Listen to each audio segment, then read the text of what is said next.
Hello everyone, welcome back to my channel. This is the Addicted Bookworm, and I got some wonderful news. I do plan on to release my second fantasy book, non-novella, going to be on Kindle. It's going to be as a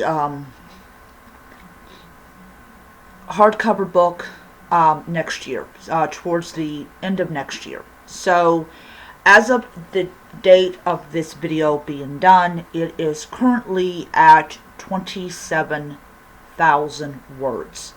That is a lot of words for anyone to write. Now, it makes, for in the realm of fantasy, it makes it a novella, I believe. I don't know exactly. I know that it would probably be a young adult fantasy at this point, but I kind of want to add more scenes and dialogues and all that stuff to it before I say, hey, yeah, I'm done with the book. So I'm not done with the book. But over 27,000 words is a lot of words to write. So for people that did not catch the video where I talked about my book that I'm writing, it is a dark fantasy / horror / adventure book. It's the journey. Basically, you walk. you walk and walk and walk. There are several dozen, not a dozen, but there's several scenes that take place in our world, especially with this Dark Lord that comes over into our world to snatch people up and to turn them into slaves, as well as like people for his sister / queen / mother of his children to experiment on, because that's what she does. She loves doing that. So the victims of this Dark Lord, they leave our sanitized, clean world for a world of filth and pollution and all that stuff that you get in medieval times. Will people die of infection? Will they die of disease? Yes, they will die of infection and disease because they're in an environment that their body just cannot handle. So for people that also did not watch that video, this is about a 19-year-old freshman in college named Alice. She is very different than other people, definitely different than other people. She wrote a 2-book duology about the war between this Dark Lord and this Light Lord, who are blood related to each other. So it's like evil and good. And that does not, and for people that love to pull together what people say, both of the lords are white. Just so that you guys don't think that Dark Lord means black and White Lord means white. No, they're both white. They're both white. They are over their particular domains, which are very like multi-racial kind of places. But they all have the same culture because they're in the same environment. So yeah, everybody shares the same culture, despite the color of their skin. The content of their character is one side they're evil and one side they're good. So yeah, that's the thing. That is how she wrote it. She wrote it to be a diverse kind of book, but they're all identical in their beliefs and their views of the universe and everything. So, getting away from that, so what basically happens is, in her books, she created a barrier. So at the very end of her book, when the Dark Lord was supposed to be killed, which he wasn't actually, she created a barrier to ensure that if by some weird way that he survived, because at the very end of her duology, she leaves his death to be kind of up in the air, which is which as an author, critiquing another author, that's kind of not a good idea, which is hence why she has to go, she's in this situation she's in. She did not make sure that her villain was in fact dead. And she definitely didn't make sure that the sister was dead. Yes, so she made several mistakes when she wrote the book. But it was the idea that these people might be dead or might still be alive that got people to imagine. That was mainly why she did it. Because she wanted them to imagine, are they dead, are they alive? I don't know. But she sold a shit ton of copies, and she has been using her royalties to pay for her college, which are still coming in, and everything. And of course, there's different versions, like different covers of the book, and things like that. So yeah, she's a very wealthy woman. She's a very wealthy woman. During the time that this all happened, she is about ready to go back into the world and finally, clarify if this villain is actually dead. Unfortunately for her, she never gets a chance to write that book because, sure enough, her question's answered. Yes, the little thing is still alive. Not only that, but for some strange reason, he's able to rebuild what her books destroyed. So what basically happens is he discovers our world, and he decides to take it, but he can't take it right away. So what he basically does is he just attacks this college town, and because the invasion unleashes so much magic that everything with a circuit just dies. It doesn't fry, it dies. And what basically happens is these monsters not only attack the students and the staff, but these people die of really horrible deaths. Really horrible deaths. The ones that survive are put into what we call slave lines, which is just essentially a line of people. And they're in 2 rows, and they're made up of young people, they're made up of professors, things like that. I tried to really describe the scene that Alice encounters before she finds literally the only 2 people that have managed to survive. But it's interesting enough is that they don't want to believe that this is even possible. How in the world could a world you created be actually real? And even Alice is confused herself. I wrote these characters, they're supposed to stay in the book. How in the world are they real? However, she's more concerned about getting the hell out of there before he comes back, which is a good idea. She doesn't wait around for this guy to come back. She just leaves. And she drags both of these people with her. So I was originally going to have it happen 8 people. I was originally going to have she was going to find these students. I'm like, no. Too much teenage drama. I just didn't want that in my book. I decided not to put it in the book.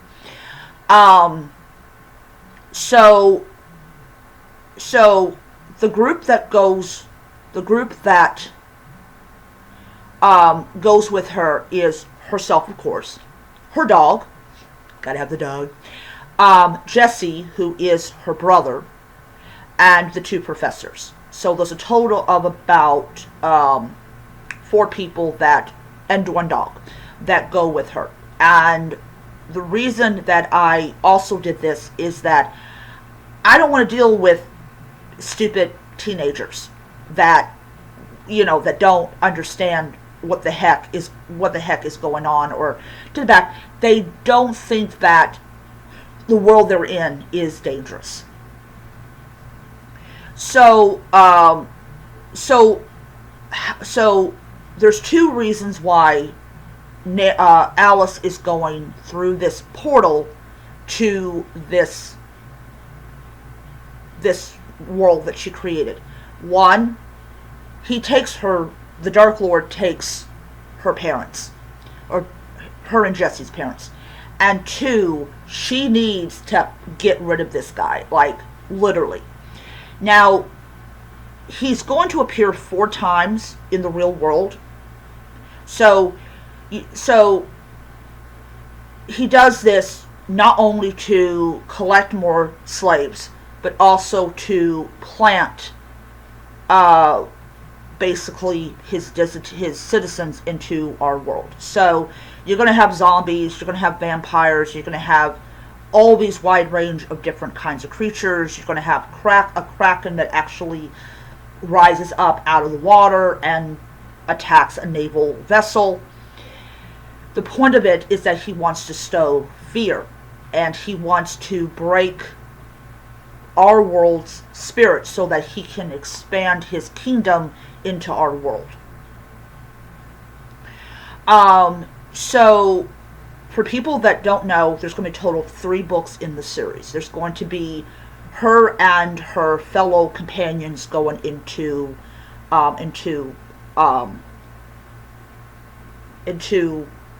that kingdom. Then the second book is going to have the people that do survive it going into the other kingdom, and the third book is going to finally be the war between her slash the Light Lord against his brother and sister. This is not all going to be dark fantasy. The first book definitely is dark fantasy because of the stuff that's in it. It's very, dark and depressing and, absence of all hope. The second one is going to be more high fantasy without the horror aspect to it. And then the third one is going to be, high fantasy. That's it. Even though there's a war between the brothers, the sister, among the brothers, the sister, and her. Anyways, one thing that I want to also talk about in this video, besides my book, which I'm really excited about, is how she convinces the professors and her brother that this figure that she created is real. And this is something that I was really thinking about, like, over the course of the book. How am I going to get Alice to convince her brother, who's the only family member that knows about what she's done, and the professors that, yes, this is real, this is happening. We got people that are now over there that need to be able to get back. And it's through 2 ways. One, what you can actually see, what your brain can comprehend as realism, and that is dead bodies, dead bodies, blood, guts, things like that. 2, the painting. So one of the things I put in the book is that when she published the book, she included 23 when she published the series, a total of 23